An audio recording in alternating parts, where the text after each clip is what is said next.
প্রিয় উপস্থিতি, আজকে আমরা একটি হৃদয় বিদারক ঘটনাকে কেন্দ্র করে এখানে দাঁড়িয়েছি। আমরা গণমাধ্যমের মাধ্যমে জানতে পেরেছি নোয়াখালীতে একটি হৃদয় বিদারক ঘটনা ঘটেছে। শুধুমাত্র বিরোধী মতকে এন্ডোর্স করার জন্য, বিরোধী মতের পক্ষে ভোট দেওয়ার জন্য আমার একজন মাকে ধর্ষণ করা হয়েছে।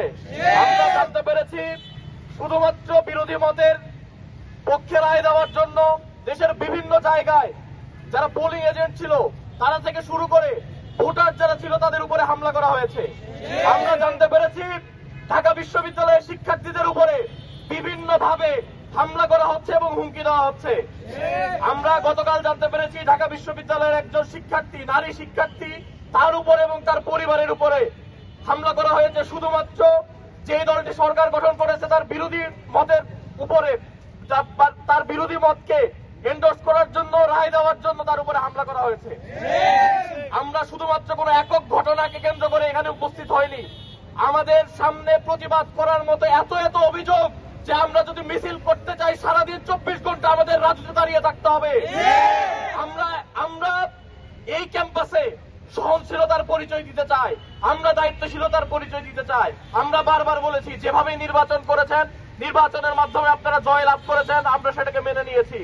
কিন্তু দুঃখজনক হলেও সত্য, গত 16 বছর পরে মানুষ যখন ভোটাধিকার প্রয়োগ করার সুযোগ পেয়েছে, ঠিক তখনই আমরা দেখেছি মানুষ যখন স্বপ্ন দেখেছিল যে তার কথা বলার অধিকার থাকবে, তার গণতান্ত্রিক যে অধিকার সেই অধিকার বাস্তবায়িত হবে, ঠিক তখনই ভোটদানের পরপরই তার যখন মৌলিক অধিকারগুলিকে খর্ব করা হয়, তখন দেশের মানুষ বুঝতে পেরেছে কোনোভাবে এদেশের গণতান্ত্রিক যে উত্তরণ, সেই উত্তরণের জন্য যারা জয়ী হয়েছে অর্থাৎ বিএনপি সেই গণতান্ত্রিক উত্তরণ চায় না।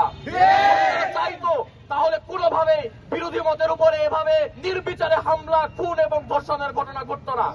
আমরা স্পষ্ট করে বলতে চাই, আপনারা দলের সেন্ট্রাল কমান্ড থেকে বক্তব্য দিচ্ছেন, আপনারা গণতান্ত্রিক উত্তরণ চান, আপনারা সুন্দর বাংলাদেশ করতে চান, আপনারা ওয়েলফেয়ার করতে চান, কিন্তু দুঃখজনক ভাবে সত্য আপনাদের তৃণমূল সেটা চায় না।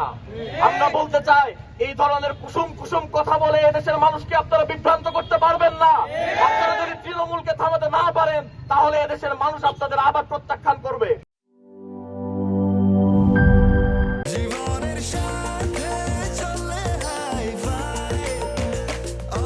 স্বাস্থ্যকর অল টাইম, সব সময় অল টাইম হেলদি লাইফ।